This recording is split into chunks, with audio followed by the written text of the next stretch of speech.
یا ایھا الذین آمنوا صلوا علیہ وسلموا تسلیما اللہم صل وسلم وبارک علی سیدنا و مولانا محمد وعلی آلہ وآل بیتہ واصحابہ اجمعین۔ حمد و صلاۃ کے بعد قرآن مجید فرقان حمید کی جو آیت مبارکہ میں نے تلاوت کی، یہ چوتھے سپارے کی آیت ہے۔ اس آیت کریمہ میں اللہ تبارک و تعالیٰ نے غزوہ احد کا بیان فرمایا ہے کہ احد کے میدان میں جب ایک طرف مسلمانوں کے لاشیں پڑے ہوئے ہیں، دوسری طرف کفار کے لاشیں پڑے ہوئے ہیں، کسی نے کہا کہ یہ ہمارے مقتولین کہاں ہیں؟ نبی علیہ السلام نے فرمایا کہ وہ جنت میں۔ اس وقت یہ آیت کریمہ نازل ہوئی کہ اللہ تعالیٰ نے ارشاد فرمایا کہ تم یہ گمان نہ کرو، یہ خیال نہ کرو کہ جو رائے خدا میں مارے گئے ہیں اموات، وہ مردہ ہیں۔ مردہ نہیں ہے وہ، بل احیاء، بلکہ وہ زندہ ہے۔ بڑی عجیب و غریب سی بات ہے کہ ایک طرف کافر برا پڑا ہوا ہے، اس کا پیٹ پھٹا ہوا ہے، آنتیں نکلی ہوئی ہیں، آنکھیں ابلی ہوئی ہیں، زبان لٹکی ہوئی ہے۔ اسی کے برابر میں ایک مسلمان صحابی پڑا ہوا ہے، اس کا بھی پیٹ پھٹا ہوا ہے، اس کی بھی آنتیں نکلی ہوئی ہیں، دونوں یکساں سامنے پڑے ہوئے نظر آ رہے ہیں۔ رب کائنات نے فرمایا کہ یہ جہنم میں ہے اور یہ جنت میں ہے، یہ مردہ ہے اور جسے تم مردہ سمجھ رہے ہو یہ مردہ نہیں بلکہ احیاء، زندہ ہے۔ اور نہ صرف یہ کہ زندہ ہے بلکہ عند ربہم یرزقون، ان کے رب کے پاس انہیں رزق دیا جا رہا ہے۔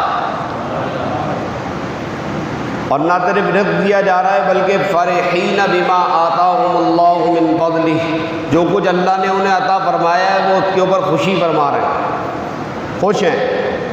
وَيَسْتَبْشِرُونَ، اور یہ خوشخبری سنا دو، بِالَّذِينَ لَمْ يَلْحَقُوا بِهِم مِّنْ خَلْفِهِمْ أَلَّا خَوْفٌ عَلَيْهِمْ وَلَا هُمْ يَحْزَنُونَ، ان لوگوں کو جو ابھی آ کر ملے نہیں ہیں کہ انہیں نہ کوئی خوف ہے اور نہ کوئی حزن۔ تو گویا اللہ رب العزت خود فرما رہا ہے ایک مرے ہوئے کے بارے میں جسے تلوار کے گہرے گھاؤ لگے ہیں، کہ اگر یہ تلوار کے گہرے گھاؤ رائے خدا میں ہیں تو پھر یہ مردہ نہیں ہے بلکہ یہ زندہ ہے۔ تو اب اندازہ لگاؤ کہ جس کے نام پر اپنی جان دینے والا شاہ بطحا کے نام پر جان دینے والا جب وہ اپنی قبر میں زندہ ہے تو جس کے نام سے جان دی ہے وہ نام والا کیسے اپنی قبر میں زندہ نہ ہو۔ غزوہ احد کی یوں تو بڑی تفصیلات ہیں، لیکن ہمارے پاس وقت بڑا قلیل ہوتا ہے اور وقت اس بات کا متحمل بھی نہیں کہ میں سارے واقعات کو بیان کر سکوں۔ کچھ گوشے آپ کی خدمت میں رکھتا ہوں۔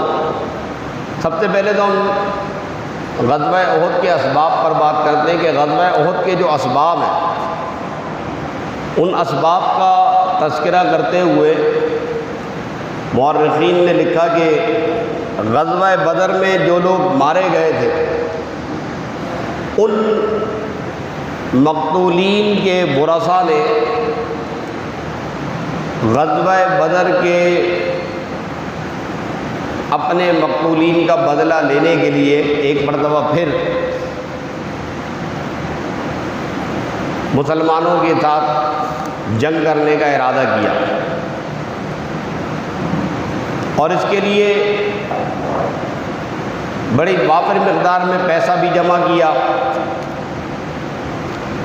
چندہ بھی کیا، اور سب سے پہلے ابو سفیان نے اس میں اپنا حصہ ملایا، اور ٹھیک ٹھاک مورخین فرماتے ہیں کہ کم و بیش 50,000 پاؤنڈ کی رقم غزوہ احد کے موقع پر کفار مکہ نے خرچ کی، اور ابو سفیان اس میں سب سے پہلے حصہ لینے والا، اور پھر مکہ کے ہر فرد سے اس بارے میں حصہ لیا گیا۔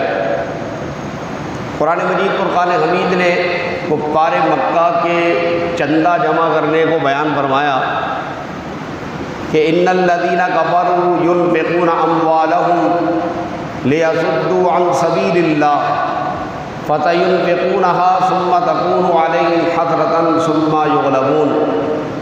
بے شک کافر خرچ کرتے ہیں اپنا مال تاکہ روکے لوگوں کو اللہ کی راہ سے، اور یہ آئندہ بھی اسی طرح خرچ کریں گے۔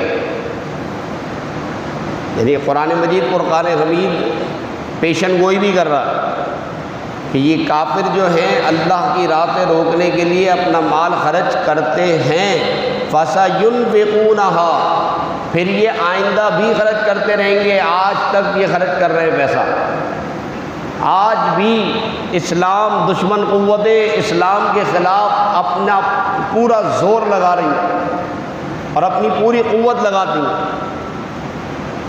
جس وقت غزوہ احد کے لیے مالی تعاون کی بات کی گئی تو تاریخ کی کتابوں میں یہ لکھا جاتا ہے کہ جو تجارت کی جاتی تھی اس تجارت کا جو نفع ہوتا تھا رأس المال کو واپس کر دیا جاتا تھا، لیکن جو نفع ہوتا تھا اس نفع سے مسلمانوں کی بیخ کنی کی جاتی تھی۔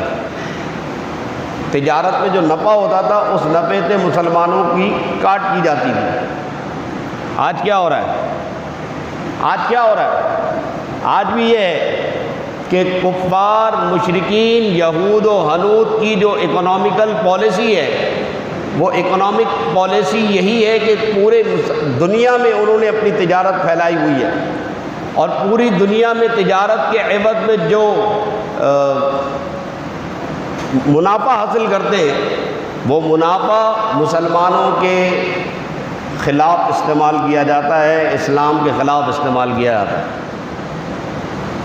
یہ بات اگرچہ کہ روز ازل سے پہلے دن سے، اسلام کے پہلے دن سے مسلمانوں کو سکھائی سمجھائی گئی ہے، لیکن بڑے افسوس کی بات یہ ہے کہ آج کے اس ترقی یافتہ دور میں ہم میں سے اکثر لوگ جو ہیں وہ ابھی بھی اس نقطے کو سمجھ نہیں پائے۔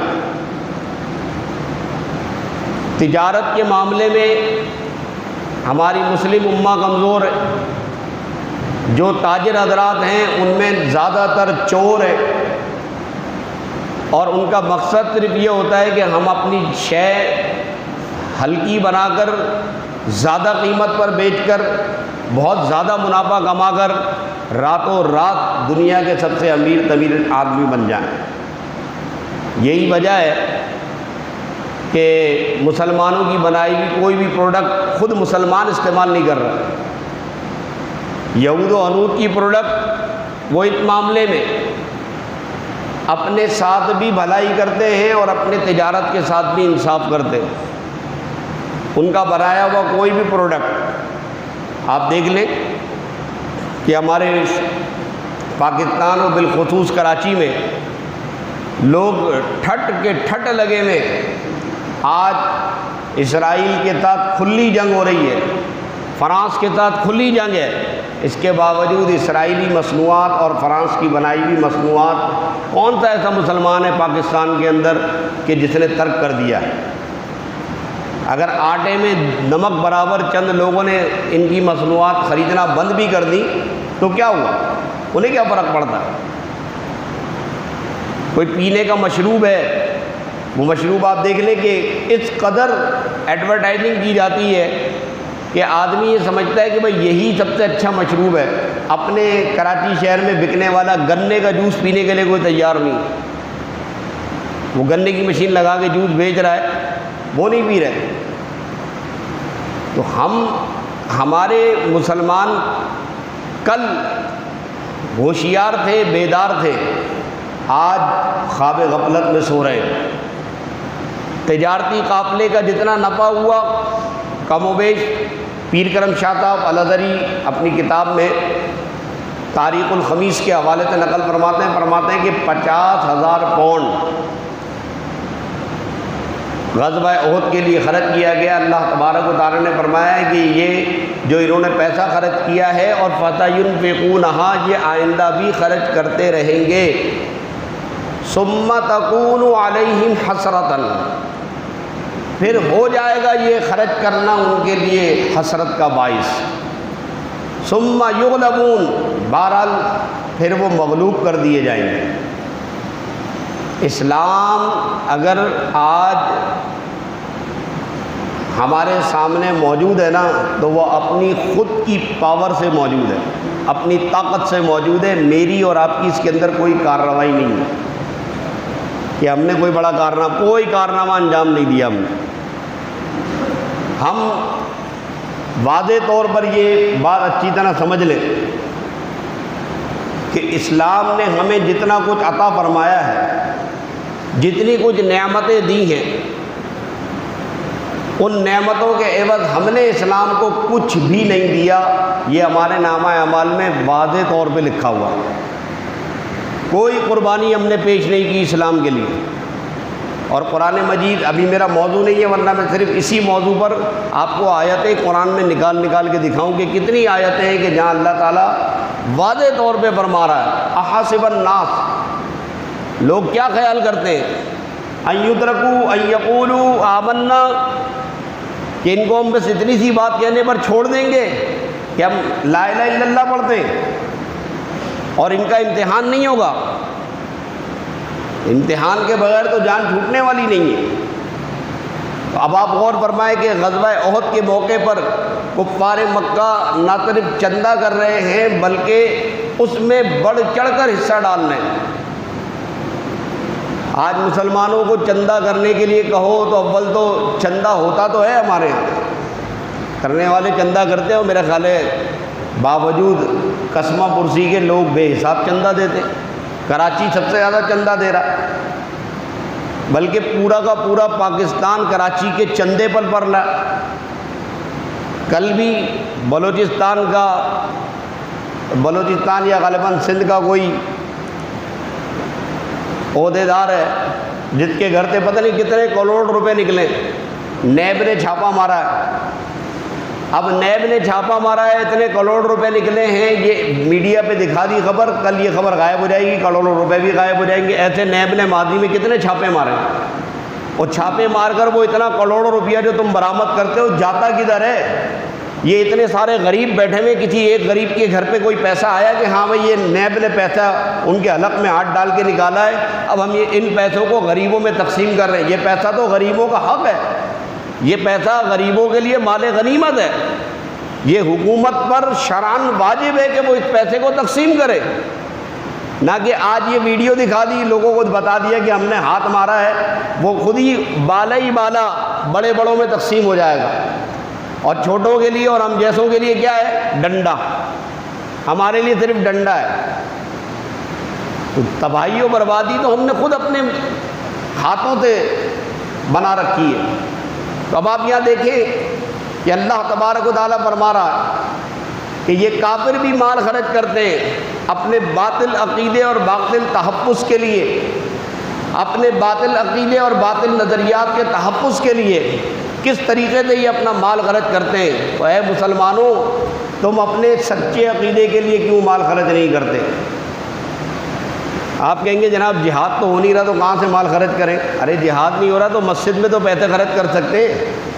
یہ مسجد جس میں آپ نماز پڑھتے ہیں، اس مسجد کے اندر بجلی کا بل بھی آتا ہے، اس کا بل کون دے گا؟ یہ سب مسلمانوں کی اجتماعی ذمہ داری ہے نا۔ مسجد کے دیگر اخراجات ہیں وہ کون دے گا؟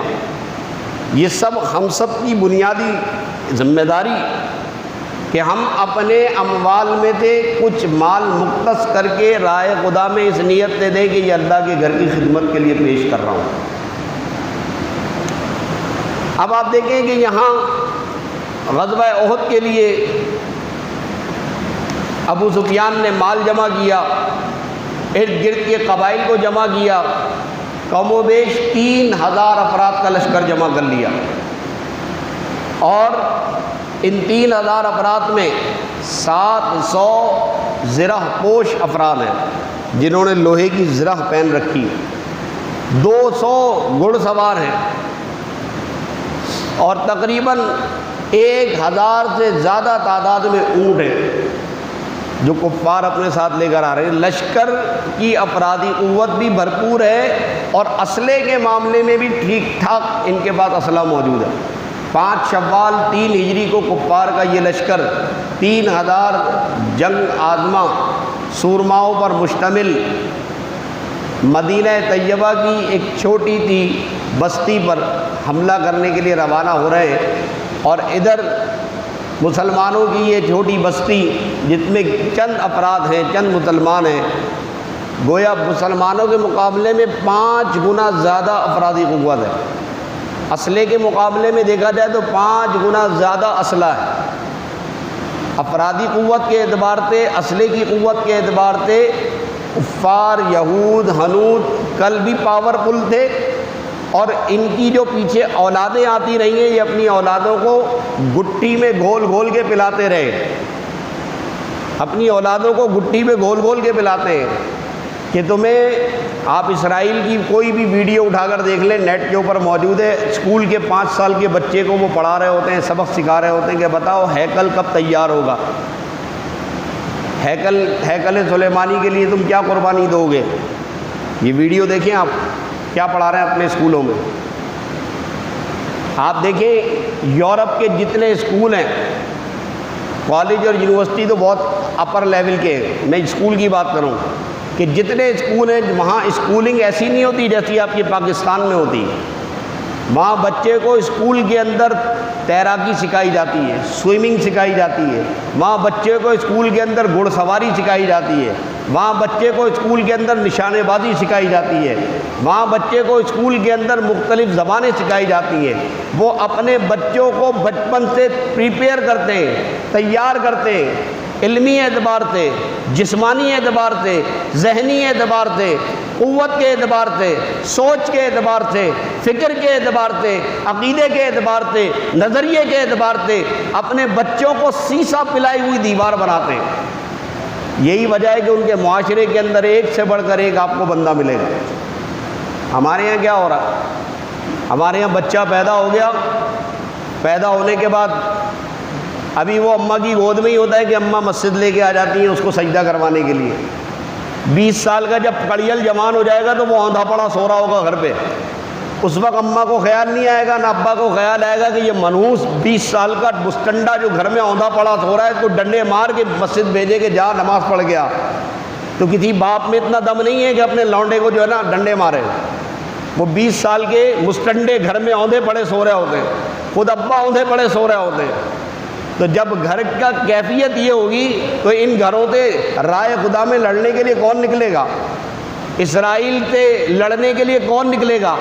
آسمان سے فرشتے انہی لوگوں کے لیے اترتے ہیں جو خود میدان جہاد میں جا کر لڑنے کے لیے کھڑے ہوتے ہیں۔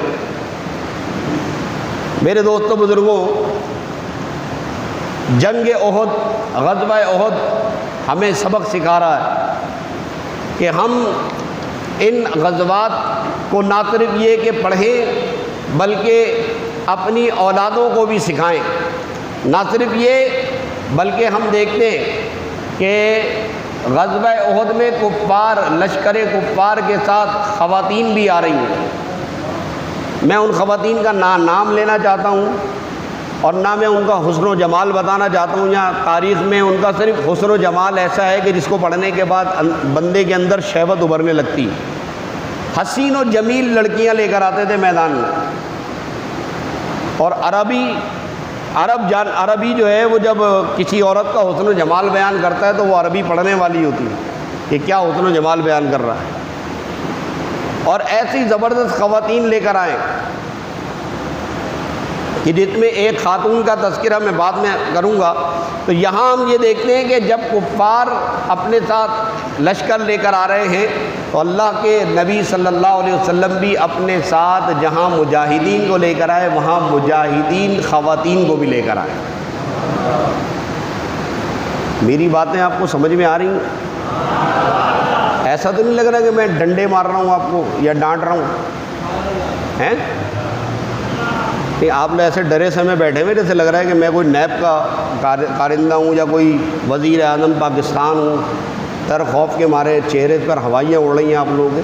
جمعے کا خطبہ ہو رہا ہے، جنگ احد بیان کر رہا ہوں، تعریف ہو رہی ہے اسلام کی، تو سبحان اللہ کہنا ہے، ماشاء اللہ کہنا چاہیے. اب یہ اتنی آپ لوگوں کی عمریں ہو گئی ہیں، اب اس عمر میں ہم آپ کو یہ سکھائیں کہ آپ ماشاء اللہ کہہ دیں، سبحان اللہ کہہ دیں، ذرا زبان کو ہلا دیں، منہ سے تالا کھول کے قفل مدینہ توڑ دیں. یہ قفل مدینہ آپ کو یہاں دنیا میں اور آخرت میں کہیں بھی کام نہیں آئے گا. یہ قفل مدینہ گلے کی ہڈی بن جائے گا آپ کو. آئیے آپ کی سمجھ میں. قفل مدینہ وہاں لگایا کریں جب آپ بازار میں کھڑے ہوئے ہوتے ہیں نا، وہاں بک بک بک بک بک کر رہے ہوتے ہیں نا، وہاں پہ قفل مدینہ لگانا چاہیے. مسجد میں تھوڑا ہی قفل مدینہ لگے گا. اللہ کے رسول کی باتیں سن رہے ہیں اور قفل مدینہ لگایا ہوا. سبحان اللہ، کیا شان ہے آپ لوگوں کی، ہے جنت کی سندیں سب لے کے بیٹھے ہوئے.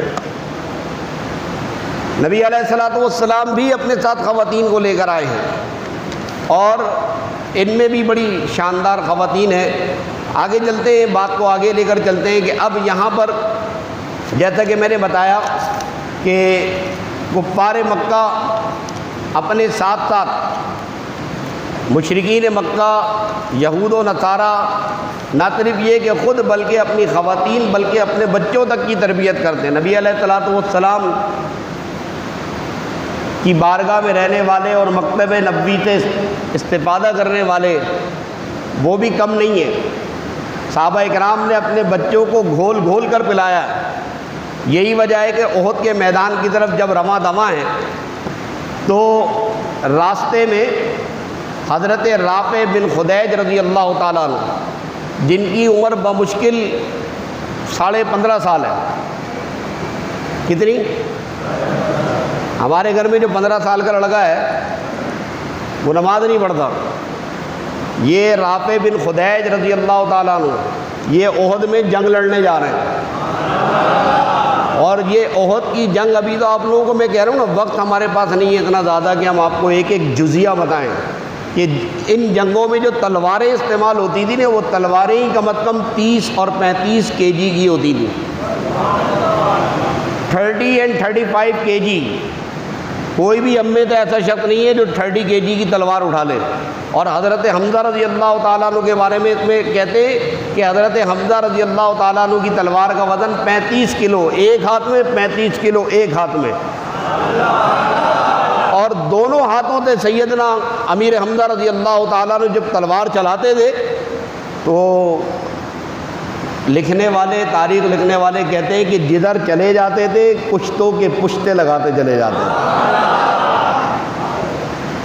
ایک بار جت پہ وار پڑ گیا تو سوال ہی پیدا نہیں ہوتا. خود سمجھتے ہیں نا، لوہے کی لباس ہوتا ہے، خود سر پہ پہنا جاتا ہے، زرہ جو یہاں خود پہ تلوار پڑتی تھی، وہ توڑتا ہوا، کاٹتا ہوا، سینے کو چیرتا ہوا، اور بدن کے 2 ٹکڑے، ایک ٹکڑا ادھر گرتا اور دوسرا ٹکڑا ادھر گرتا. یہ تھے حضرت حمزہ رضی اللہ تعالیٰ عنہ.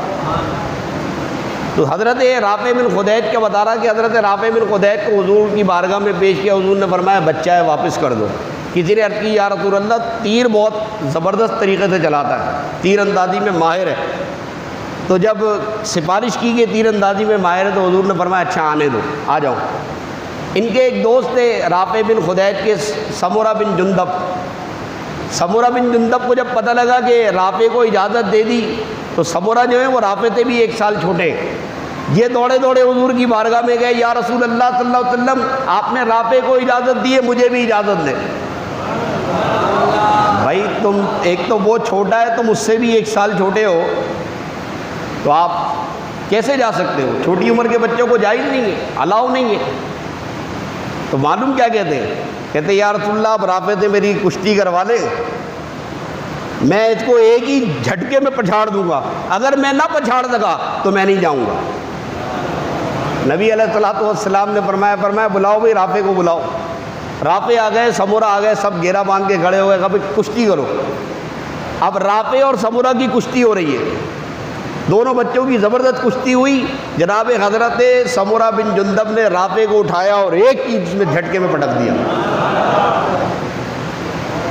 نبی علیہ الصلوۃ والسلام مسکرا دیے، فرمایا اچھا بھائی ان کو بھی اجازت دے دو آنے کی۔ تو یہ جذبہ جہاد تھا، یہ جذبہ شوق تھا جس کی وجہ سے مسلمانوں کو اللہ تبارک و تعالیٰ نے بلند کامیابیاں عطا فرمائی۔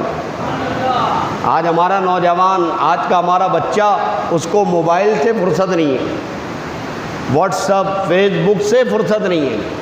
میں بارہا کہہ چکا ہوں کہ میں واٹس ایپ فیس بک کا استعمال کا منکر نہیں ہوں، ضرورت کے تحت سب استعمال کرتے، کر لینے میں کوئی حرج نہیں ہے، لیکن اس کے استعمال کی وجہ سے آپ نمازوں کو ضائع کریں، اس کے استعمال کی وجہ سے تلاوت قرآن نہ کریں، اس کو استعمال کر کے والدین کی بدتمیزی اور گستاخی کریں، اس کو استعمال کر کے آپ دین اسلام سے بیزار رہیں، تو ایسا استعمال سے بہتر ہے کہ آپ سے یہ موبائل واپس لے لیا جائے۔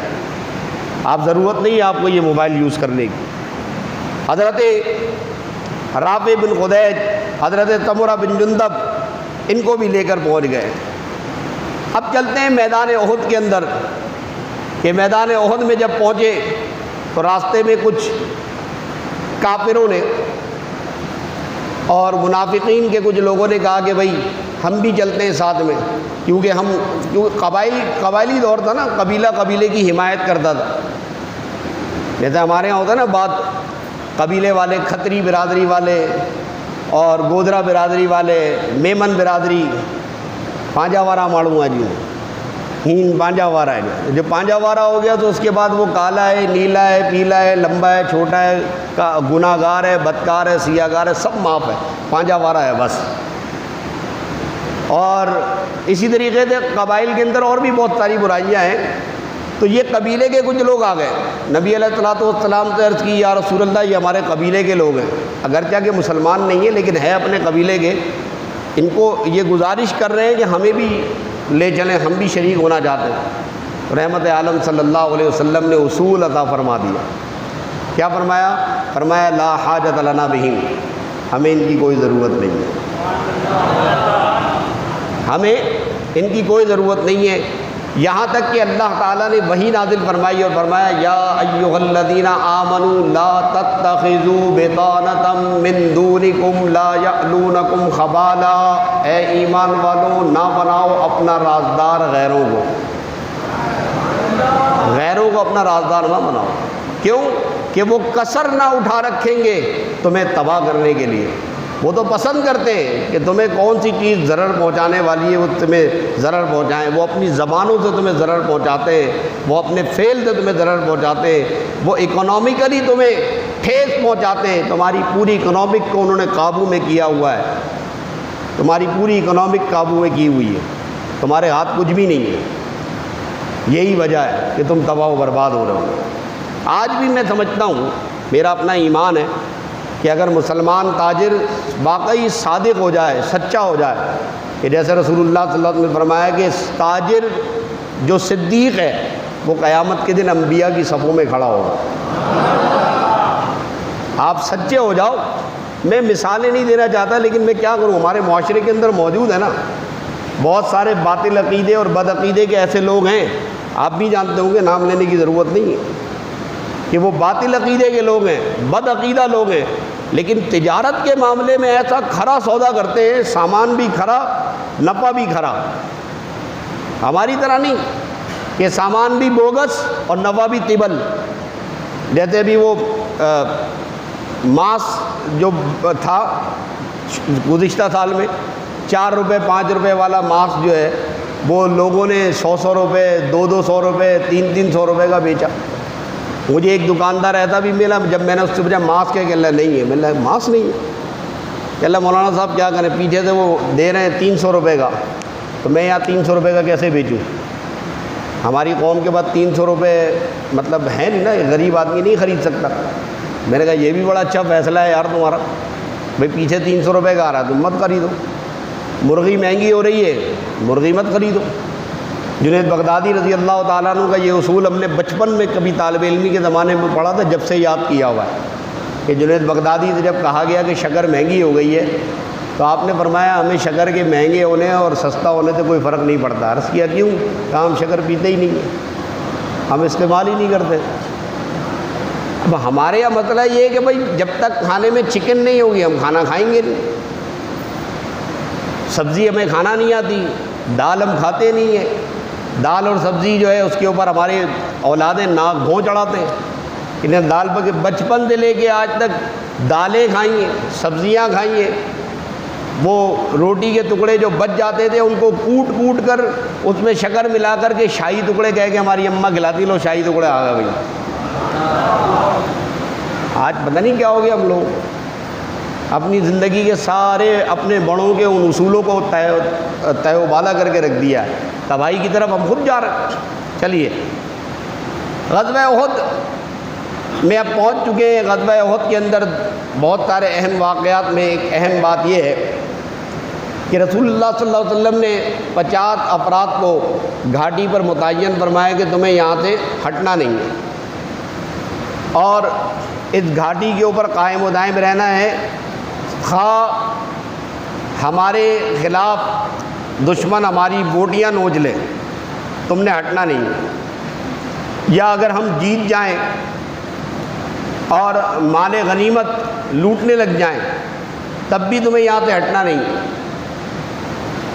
اب جب جنگ شروع ہوئی تو جنگ شروع ہونے کے بعد اس زمانے میں جو جنگ کا طریقہ کار تھا کہ بھئی ایک طرف صفیں بنا لی گئیں، پھر ان صفوں میں یہ ہوتا تھا کہ بھئی میمنہ میسرہ سیدھے ہاتھ والے۔